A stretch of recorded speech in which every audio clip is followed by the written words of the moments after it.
좋은 씨를 제 밭에 뿌린 사람과 같으니 사람들이 잘 때에 그 원수가 와서 곡식 가운데 가라지를 덧뿌리고 갔더니 싹이 나고 결실할 때에 가라지도 보이거늘 집 주인의 종들이 와서 말하되 주여 밭에 좋은 씨를 뿌리지 아니하였나이까? 그런데 가라지가 어디서 생겼나이까?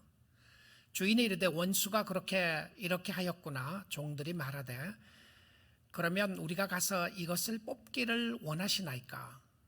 주인이 이르되 가만두라. 가라지를 뽑다가 곡식까지 뽑을까 염려하노라. 둘 다 추수 때까지 함께 자라게 두라. 추수 때에 내가 추수꾼들에게 말하기를 가라지는 먼저 거두어 불사르게 단으로 묶고 곡식은 모아 내 곡간에 넣으리라 하니라. 하나님의 말씀이었습니다. 우리가 예수님을 믿으면서 신앙생활을 하다가 어려운 상황에 겪는 또 어려운 환경 속에 있을 때가 있게 됩니다. 사실 믿음이라고 하는 것 자체가 우리가 이해하기보다는 결단해야 될 부분들이 많이 있게 되는데요. 그런데 우리는 이해하려고 할 때가 많이 있게 되는 거죠. 하나님 이해할 수 없습니다. 왜 이런 일들이 일어나게 됩니까? 라는 부분들을 우리가 물어보게 됩니다. 하나님은 좋으신 하나님이신데, 하나님은 선하신 하나님이신데 왜 세상에 이렇게 악이 많은가? 우리는 늘 묻고 또 묻는 질문 중에 하나이죠. 조금 더 정확하게 우리가 질문을 한다면 하나님은 좋으신데 왜 나에게 고난이 있습니까? 하나님은 좋으신 분이신데 왜 나는 어려움이 있습니까? 왜 나에게는 힘든 일이 있습니까? 여러분, 세상에 힘드는 것보다 더 힘든 것은 사실 나의 어려움이죠. 우리의 힘들고 우리의 어려움입니다. 웬만하면 나와 상관없는 것이라고 하면 지나갈 수가 있는 부분들이 그것이 나에게 왔을 때는 상당히 아프게 우리에게 찾아올 때가 많이 있습니다. 하나님을 섬기는 나에게 왜 이런 일들이 있습니까? 왜 우리 가정에 어려움이 있습니까? 왜 우리 교회에 이런 어려움들이 있습니까? 라고 질문을 하게 됩니다. 하나님의 나라는 이 땅에 임하게 되었어요. 특별히 예수 그리스도가 오심으로 말미암아 그리스도의 통치가 예수님이 오신 이후부터는 더 확실하게 이 땅에 나타나게 되었습니다. 그래서 하늘나라, 하나님의 나라를 이야기를 하고 있죠. 예수님이 오셨으면 악을 다 멸하시면 되지 않습니까? 의가 승리하면 되는 것이 아니겠습니까? 그런데 우리가 복음을 오해하는 것 중에 하나가 의가 이기는 것보다 이 땅에 있으면서 악이 더 강하고 악이 더 이기는 것 같은 것을 볼 때가 많이 있습니다.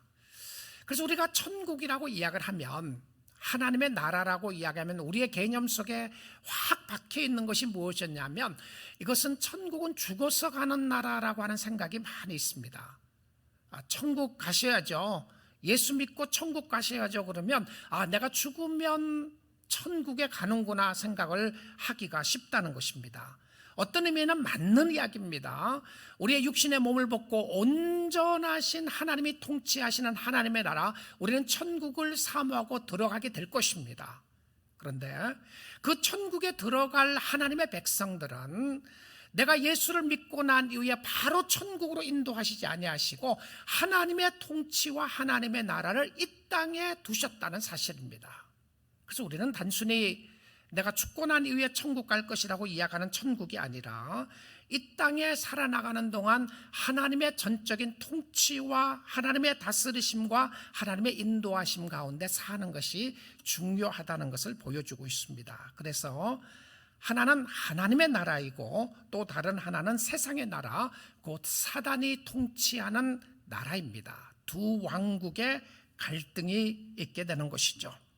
사단의 나라라고 하는 것은 그 세상의 나라라고 할 수가 있고요, 이 둘 중간에는 아무것도 없습니다. 미국이냐, 한국이냐, 중국이냐, 영국이냐, 어느 나라에 사느냐가 중요한 것이 아니고 실질적으로는 예수 믿는 사람들이 하나님의 나라 안에 있느냐 아니면 사단의 통치 아래 있느냐가 중요하다는 것이죠. 사단은 내가 사단이라고 이야기를 하면서 통치하는 것이 아니라 사단은 죄를 가지고 통치를 하게 됩니다.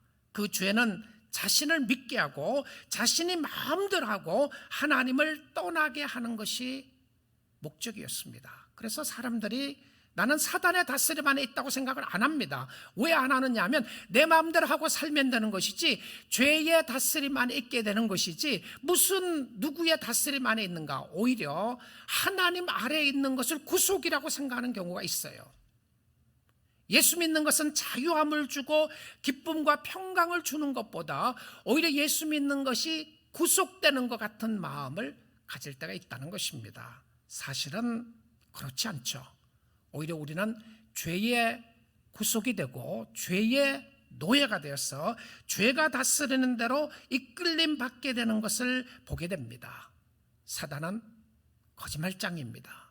우리를 속이고 끊임없이 우리를 미혹해서 자기 뜻대로 자기가 원하는 대로 하도록 하는데 그것이 무엇이었냐면 너 마음대로 하라는 겁니다. 실질적으로 하나님 없이 내 마음대로 살아나가는 삶은 나는 내 마음대로 산다고 생각했는데 돌아보니까 성경은 내 마음대로 산 것이 아니고 사단이 인도하는 대로 죄의 다스림 안에 살게 되었다는 것을 성경이 이야기해주고 있는 진리입니다. 왕이 다스립니다. 만왕의 왕이신 예수 그리스도가 우리를 다스리고 있게 되고 예수를 믿는 사람은 왕권이 바뀐 사람입니다. 누구 아래에 있느냐가 중요한 모습인데요.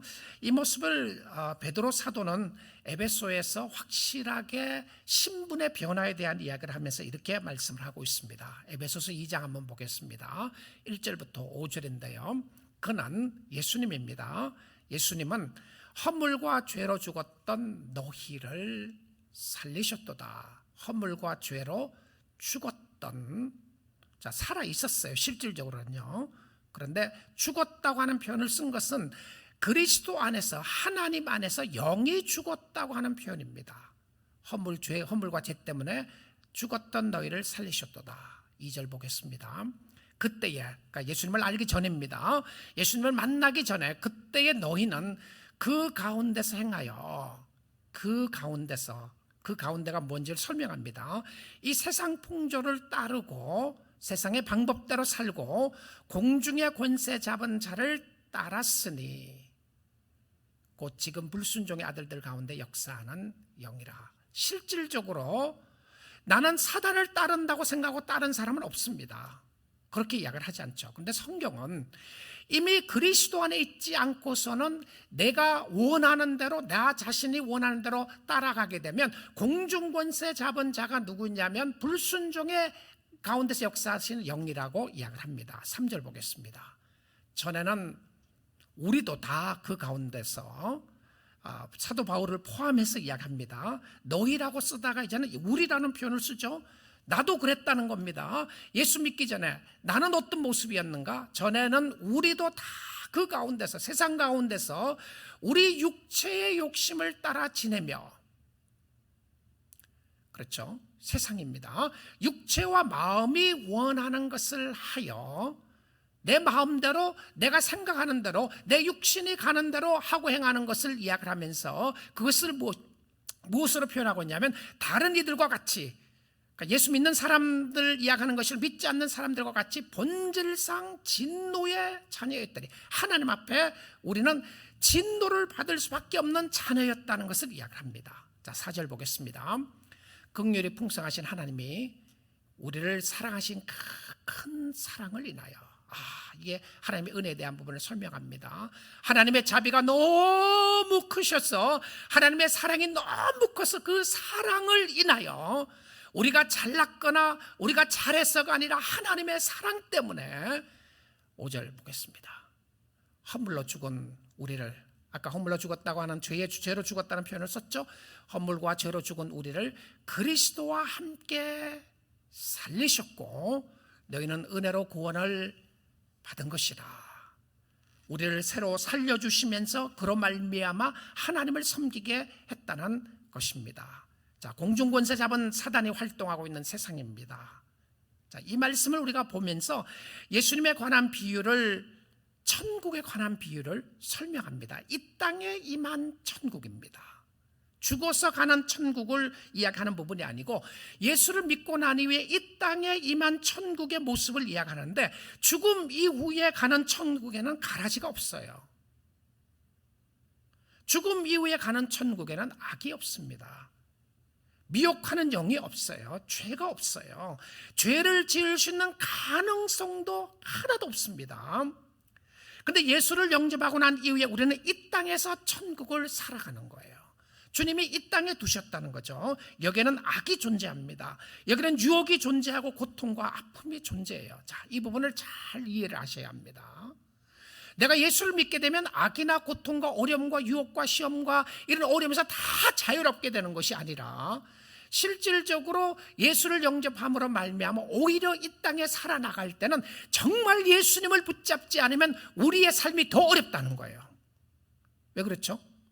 사단이 우리를 더 미혹하는 거예요. 그전에는 미혹할 이유가 없었어요. 그렇잖아요. 이미 자기 자녀인데 무슨 미혹하겠어요. 그런데 예수 믿는 사람들에게는 미혹과 유혹이 끊임없이 있는 것을 보게 됩니다. 이 씨 뿌리는 비유에서는 좋은 씨를 뿌리는 사람이 하나님이었습니다. 그리고 그 씨는 천국 복음이었고, 좋은 씨를 뿌렸음에도 불구하고 열매를 맺지 못하는 곳은 마음 밭의 상태 때문에 그랬어요. 그런데 좋은 밭에서만 좋은 열매를 맺게 되었습니다. 열매를 맺지 않는 것은 씨앗의 문제가 아니라 밭의 문제였습니다. 밭은 우리의 마음 상태를 말했고, 우리의 마음이 완악하거나 돌이 가득한 밭이거나 가시덤불이 가득한 밭이면 열매를 맺을 수가 없었습니다. 그래서 우리의 마음밭에 돌을 드러내고 부드럽게 하고 가시덤불을 드러내시는 일을 하나님이 하시고, 또한 내가 해야 됨을 이야기했습니다. 그래서 성령의 역사를 의지하고 죄를 고백하고 쓴뿌리를 걷어내고 하나님을 신뢰하게 되면 우리에게는 좋은 열매가 맺혀진다는 것이 지난주의 말씀이었습니다. 자, 그런데 오늘은 가라지 비유는, 가라지는 나쁜 씨앗에 관한 부분입니다.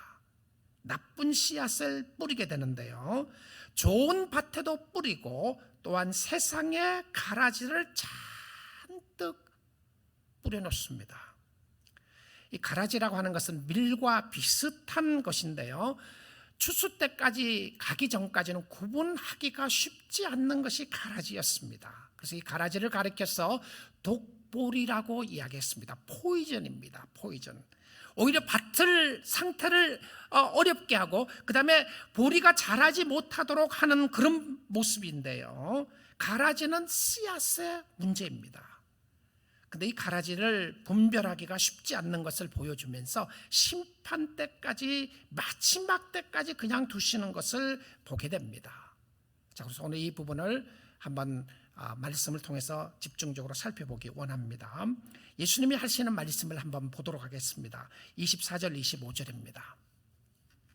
예수께서 그들 앞에 또 비유를 들어 이르시되 천국은 좋은 씨를 제 밭에 뿌린 사람과 같으니. 자, 천국이 지난번에 보았던 것처럼 비유를, 하나님의 나라는 좋은 씨가 있습니다. 좋은 씨가요. 그래서 여러분, 천국은 좋은 씨를 자기 밭에 뿌린 사람과 같다고 그랬어요. 자기 밭입니다. 자기 밭. 누구 밭이에요? 예수님의 밭이고 하나님의 밭이에요.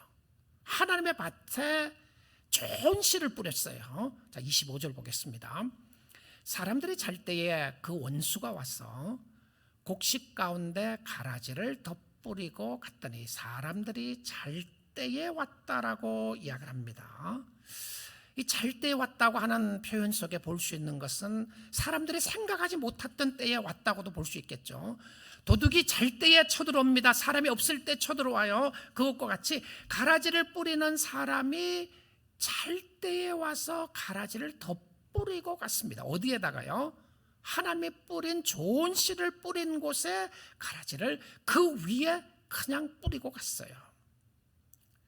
자, 이 씨 뿌리는 비유와 이 가라지 비유는 예수님이 제자들과 군중들이 함께 있을 때 말씀하셨는데, 제자들이 예수님께 물어봅니다. 선생님, 예수님에게 도대체 무슨 말입니까? 그러니까 쉽게 이해할 수가 없었어요. 이 말씀을 듣고요.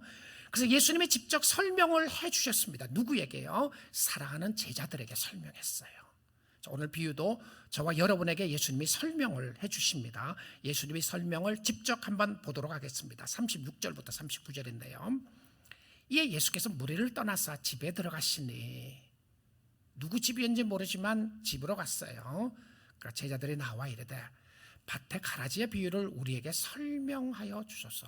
예수님, 그 무슨 말입니까? 이해할 수 없습니다.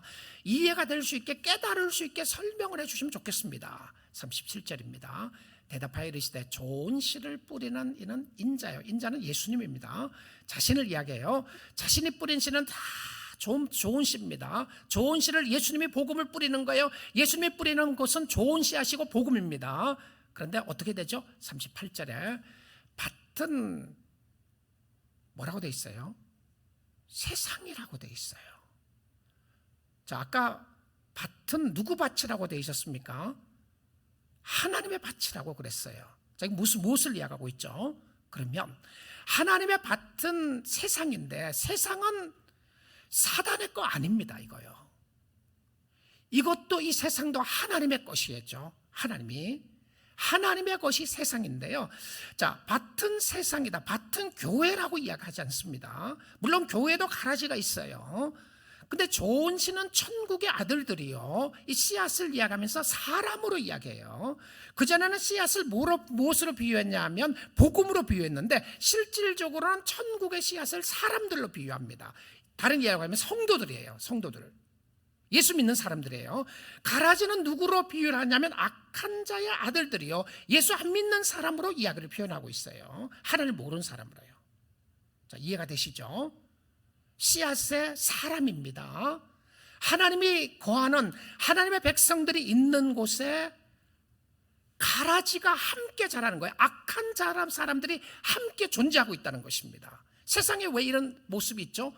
예수님이 이제 설명해 나가실 겁니다. 자, 39절입니다. 가라지를 뿌린 원수라고 그랬어요. 원수는 마귀요. 사단입니다. 디몬이다. 디몬, 마귀요. 추수 때는 세상 끝이요. 추수하는 날은 세상 끝이요. 추수꾼은 천사들이니. 자, 예수님이 이렇게 쭉 설명하면서 어떤 일이 있게 되는지를 이야기를 해주고 있습니다. 여러분, 우리가 교회라고 하는 공동체도 세상에 있습니다. 그래서 이 세상에 교회가 있어요. 그런데 이 세상에 교회라는 공동체가 있기 때문에 이 세상 안에서 가라지가 교회 안에서도 자랄 수 있습니다. 갈등도 있고 분쟁도 있고 마음을 예수를 입술로는 고백을 하는데 실질적으로 예수와 상관없는 사람들이 이곳에 있을 수가 있다는 것입니다. 이것을 떠나고 교회를 떠나서 보면 세상에는 가라지가 많이 있어요. 근데 교회 안에도 간혹 가라지가 있을 수가 있다는 것을 이야기를 해주고 있습니다. 사단이 밤에 와서 뿌린 가라지의 역할이 무엇이었냐면 씨가 뿌리를 내려지 못하도록 흔들어 놓는 겁니다. 불신을 가지게 하고 원망과 실패와 좌절과 절망을 가지게 하는 정말 올바른 씨가 자라지 못하도록 하는 것이 가라지의 역할이었습니다. 분쟁이 있습니다. 하나님의 백성들로 하여금 하나님을 섬기지 못하도록 끊임없이 힘들게 하는 모습이 있어요. 그런데 이 가라지는 자라는 과정에서 분별하기가 쉽지 않습니다. 교회 안에서도 분별하는 것이 쉽지가 않아요. 우리는 쉽게 분별해서는 안 됩니다. 누구는 가라지인 것 같다고. 모릅니다. 너무 분별하려고 하지 마십시오. 또 분별했다고 말하지 마십시오. 왜냐하면 우리가 영적으로 분별해야 될 부분들이 있습니다. 그럼에도 불구하고 예수님이 이 비유 속에 말씀하고 있는 것은 무엇이었냐면 가라지가 있다는 것을 확인시켜 주는 겁니다. 그럼 가라지는 어디서 왔습니까? 사단이 뿌리고 갔다는 것을 확인시켜 줘요. 여러분, 예수님의 제자들 가운데서도요, 가룟 유다가 있었습니다. 근데 가룟 유다가 예수를 팔 줄을 예수님의 제자들은 끝까지 거의 마지막 때까지 몰랐어요. 함께 자라나갔습니다. 성령의 역사로 말미암아 늘 하나님 앞에 음성을 듣고 기적의 역사를 베풀었던 사도 바울의 삶 속에 데마라고 하는 사람이 있었습니다. 데마라는 사람이 바울을 떠날 줄 몰랐습니다. 그래서 바울은 이렇게 이야기합니다. 데마는 세상을 사랑하여 나를 버리고 갔고. 거의 마지막 때 알았어요. 추수 때까지 모를 수 있다는 거죠. 그래서 우리가 주님 앞에서 우리 자신을 잘 살펴보는 것이 중요합니다. 가라지가 있느냐 없느냐보다 더 중요한 것은 무엇이었냐면 가라지는 반드시 있습니다. 있다는 것이죠. 내가 알곡인가 아닌가를 확인하는 것이 더 중요하다는 사실입니다. 그리고 가라지가 있다고 해서 곡식이 자라지 못한다고 생각하면 안 됩니다. 아무리 힘들고 어려움이 있어도요, 세상에 아무리 핍박과 힘듦과 어려움과 절망과 좌절과 낙심할 수 있는 부분이 있다고 할지라도 씨앗은 자라게 돼 있어요. 이게 씨앗의 신비였습니다. 여러분 혹시 가라지를 늘 탓하고 있습니까? 세상이 이래서 내가 주님 생활할 수가 없고 내 생각대로 안 돼서 주님을 믿을 수 없고 그렇지 않아요. 진짜 알곡은요, 가라지 속에서 같이 자라는 거예요. 가라지 속에 자라는 것을 보게 됩니다. 그런데 이 예수님이 이 가라지와 알곡을 언제까지 두시느냐 하면 마지막까지 가라지를 자라게 두십니다. 세상에서요. 이 마지막 때 모습을 보여주는데 26절 27절 한번 보겠습니다. 오늘 본문입니다. 싹이 나고 결실할 때에 가라지도 보이거늘. 열매를 보고 그 나무를 안다고 그랬잖아요. 근데 그 열매가 언제 나타나느냐 하면 결실할 때에 싹은 났어요. 근데 결실할 때에 보인다고 이렇게 이야기해요. 그럼 추수 때까지 모른다는 거잖아요. 그렇죠? 추수 때까지 모른다는 거죠. 자, 그다음에 27절 한번 보겠습니다. 집주인의 종들이 와서 말하되 주여 좋은 밭에 좋은 씨를 뿌리지 아니하였나이까? 그런데 가라지가 어디서 생겼나이까? 자, 근데 저는 이 비유의 tone of the voice, 이 목소리를 한번 보기를 원해요. 이 목소리를요. 목소리를 본다는 말이 무슨 말이냐면 이 주인하고 종하고 이야기하는 이 이야기입니다. 예수님이 이야기하는 거예요. 근데 종은 굉장히 불안한 모습을 보여주고 있어요. 어찌 이런 일이 있습니까? 근데 주인의 모습은 매우 태연합니다. 주인은 다 알고 있는 것처럼 답을 해요. 아, 그렇구나. 그 원수가 그랬구나. 근데 이 종은 어떻게 하면 좋겠습니까? 내가 해결하겠습니다. 이렇게 얘기해요. 주인은 뭐라고 그래요? 가만히 있어라. 괜찮다. It's okay. 그냥 가만 놔두면 된다. 이렇게 이야기를 해요.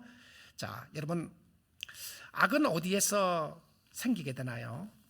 사단이 끊임없이 삶 속에, 또 우리의 가정 속에, 우리의 교회까지도 또 세상에 끊임없이 뿌리게 됩니다. 그런데 하나님이 있는 통치하시는 세상에 악이 함께 자라가고 있습니다. 그럼 이렇게 생각하지 않겠습니까? 하나님이 통치를 하면서 악을 다 없애면 될 것 아니겠습니까? 그렇습니다. 악을 다 없애면 되는 것이죠. 그런데 주님이 종말이 올 때까지, 예수 그리스도가 심판을 오실 때까지 우리에게 유예 기간을 두십니다.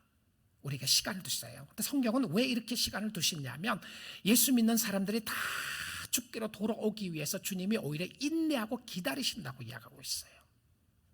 실질적으로 지금 주님이 안 오시는 것, 저와 여러분을 위해서 기다리시는 거예요.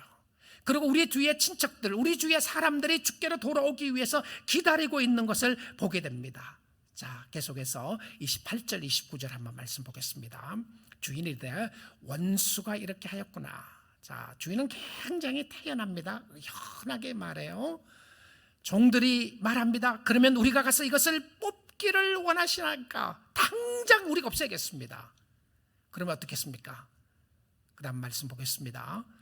주인이 이르되 가만둬라. That's okay. Leave it alone. 가라지를 뽑다가 곡식까지 뽑을까 염려하노라.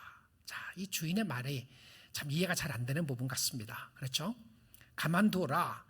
가라지를 뽑다가 곡식까지 뽑을까 염려하노라. 우리는 어떤 생각을 하냐면 가라지 때문에 곡식이 자라지 못한다고 생각해요.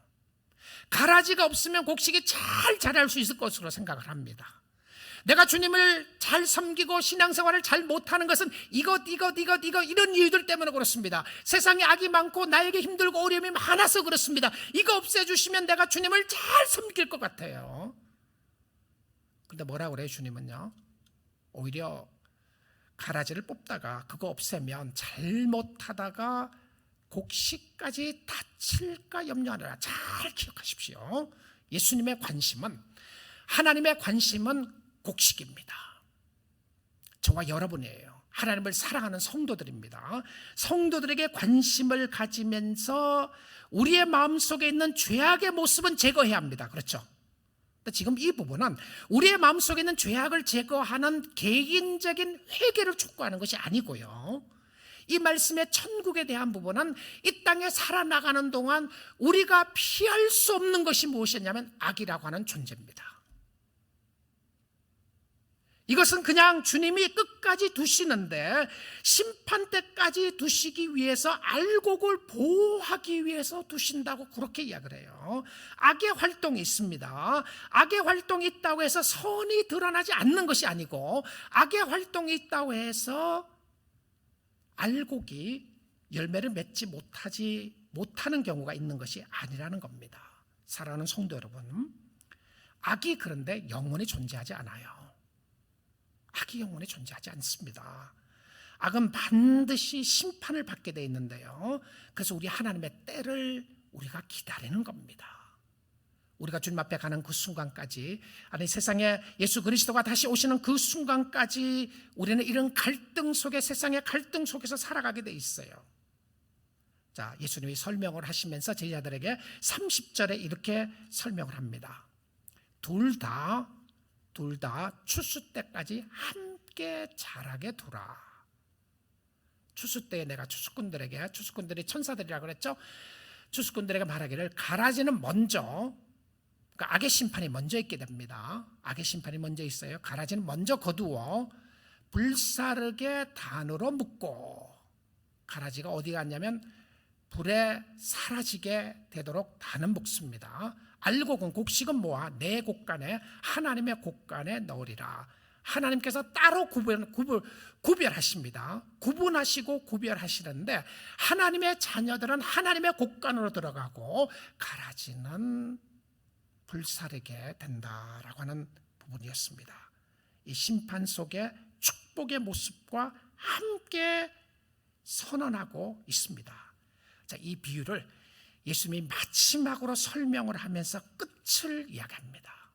사랑하는 성도 여러분, 저는 우리가 말씀을 이렇게 제가 준비하고 이렇게 말씀을 보면서 사랑하는 성도 여러분, 정말 주님 잘 믿고 섬기는 것만큼 복된 인생 없습니다.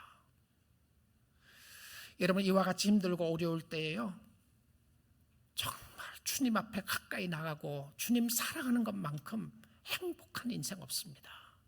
주님 더 사랑하십시오. 여러분, 끝이 중요합니다. 여러분이 이 땅에 어떻게 사느냐는 영생을 좌우하는 문제입니다.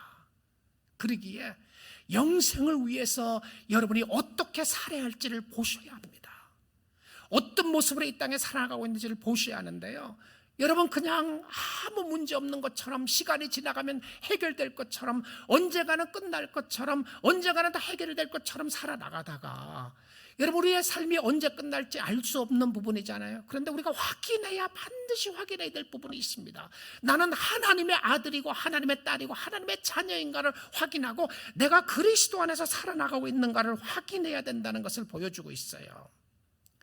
우리는 하나님의 때를 기다리며 하나님을 바라보고 나아가고 있는데요, 자, 그런데 이 하나님께서 이 천국에 대한 비유에 가라지에, 세상에 가라지가 있음을 이야기하고 사단이 가라지를 끊임없이 하나님의 밭에 뿌리는 것을 이야기를 하면서 여기서 끝나지 않고 주님이 마지막으로 이 비유에 대해서 이야기하고 싶은 부분이 있습니다. 41절부터 보겠습니다. 인자가 그 천사들을 보내리니, 자, 하나님의 아들 예수 그리스도입니다. 천사들은 그 추수꾼들이라고 그랬죠. 그들이 그 나라에서 모든 넘어지게 하는 것과 또 불법을 행하는 자들을 거두어내요. 가라지가 사람이라고 그랬죠. 사람이 어떤 사람입니까? 이 땅에 있는 동안에도 하나님의 백성들을 넘어지게 하는 사람들입니다. 미혹하고 쓰러지게 하고 그 다음에 불법을 행하는 자들입니다. 하나님의 법을 무시하고 하나님의 법과 상관없이 하나님의 말씀과는 전혀 상관없는 삶을 살아나가는 사람들입니다. 하나님이 어디 계시느냐, 하나님의 말씀이 뭐가 그렇게 소중하냐, 하나님을 업신여기는 사람들이었어요. 자, 사람들이었습니다. 그들을 거두어 낸다고 돼 있어요. 자, 42절입니다. 풀무불에 던져 넣으리니. 자, 예수님의 설명을 다시 한 겁니다. 아까 불사른다고 했죠? 근데 우리는 가라지가 어떤 그 씨앗인 줄만 알았더니 그것이 아니고 사람들의 모습을 설명하면서 풀무불에 던져 넣으리니 거기서 울며 이를 갈게 되리라. 여기 여러분 그 울면서 이를 간다고 하는 표현을 늘 천국의 모습 중에 하나로 표현해 준 겁니다. 후회하는 거죠. 근심하고 낙심하고 이를 갈면서 있는데 어디에 있습니까? 안 죽어요. 자, 풀무불에 던졌으면 죽었어야 되잖아요. 그렇죠? 안 그렇습니까? 풀무불에 던졌는데 뜨거운 물 속에 들었는데 산다고 할지라도 얼마나 살겠어. 거기서 무슨 뭐 이를 갈며 슬피 울 게 뭐가 있어요. 뜨겁다고 난리를 치다가 죽는 거죠.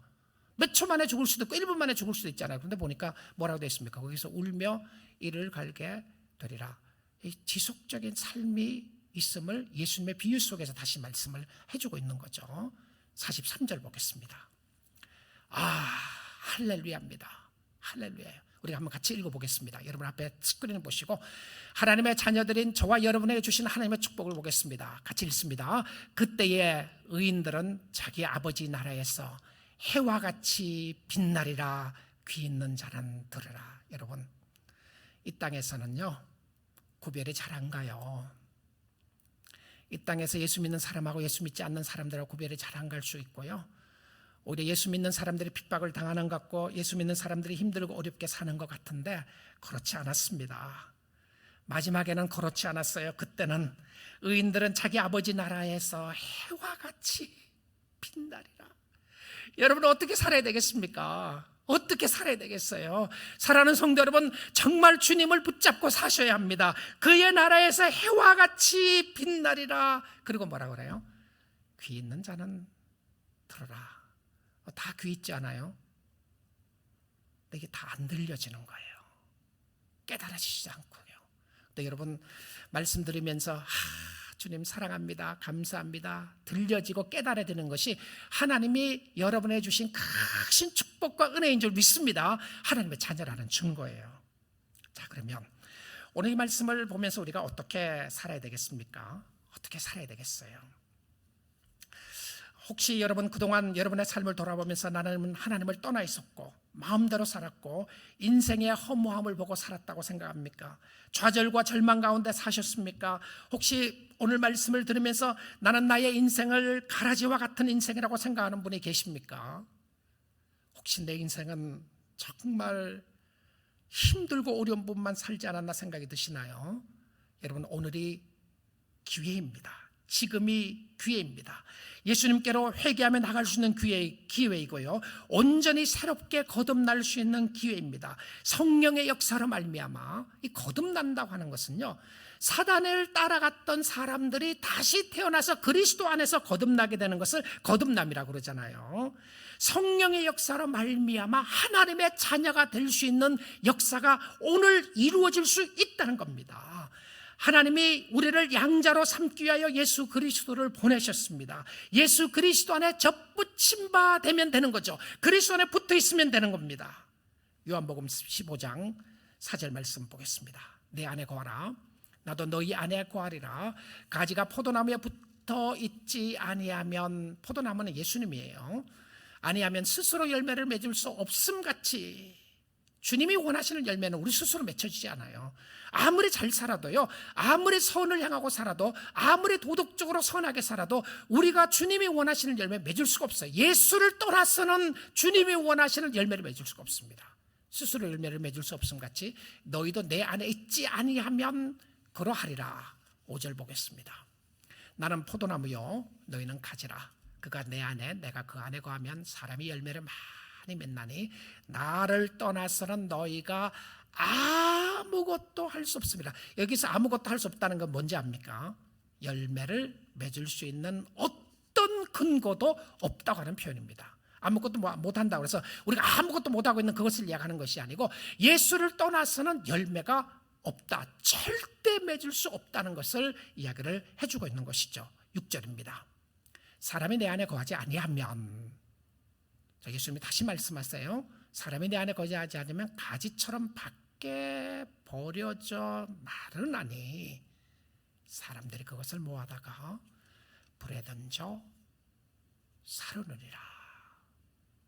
여러분, 예수 안에 있지 않으면, 왜 예수를 믿고 예수밖에 없느냐면 예수를 떠나서는 우리가 하나님의 자녀가 될 수 없는 것뿐만이 아니고 예수를 떠나서는 어떤 열매도 맺지 못하는데, 열매를 맺지 못하게 되면, 하나님이 원하시는 열매를 맺지 못하게 되면 결과적으로 끝은 다 불에 던져져 사르게 되는 것을 이야기를 합니다. 가지 안에 붙어 있어야 한다는 것이죠.